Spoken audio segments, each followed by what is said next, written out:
The topic of whether government-issued photo IDs should be required in the voting process has been a long-standing debate in our country. While some argue that photo IDs are required for tasks like purchasing alcohol, driving a vehicle, and boarding a plane, it should be required for tasks as important as voting. While others argue that voting is a constitutional right, and adding these additional laws would be creating unnecessary barriers and targeting specific demographics. I believe that implementing stricter photo ID laws would be attempting to solve a problem that barely exists.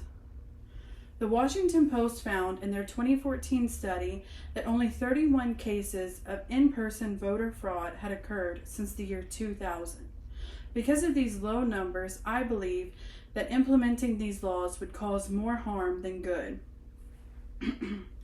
For example, the Journal of Politics found that areas that began implementing stricter photo ID laws saw a decrease in voter participation in the future.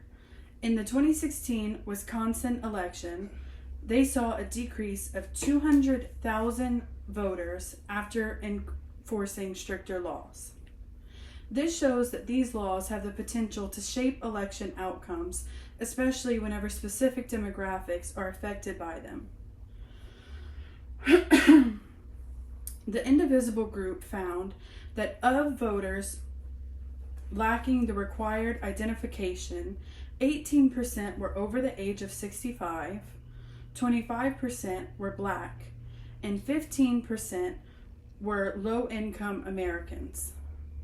Some issues that people may be facing getting the required IDs could be a lack of the required documentation and paperwork in order to apply, a lack of transportation to get to the government offices, or insufficient funds in order to cover the cost.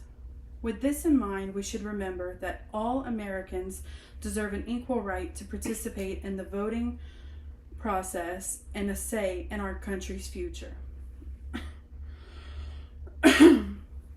I believe that requiring government-issued IDs would be inadvertently requiring individuals to pay to participate in a constitutional right.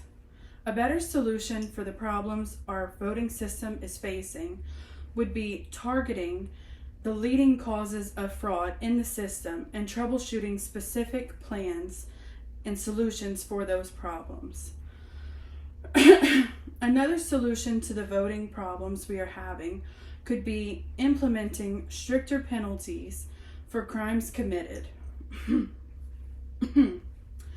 In conclusion, I believe that requiring government-issued IDs would not be the solution to the issues our current voting system is facing. By targeting the leading causes of fraud in our system, we can regain the trust and confidence in the United States voting system while avoiding singling out individuals who wish to participate in the election process.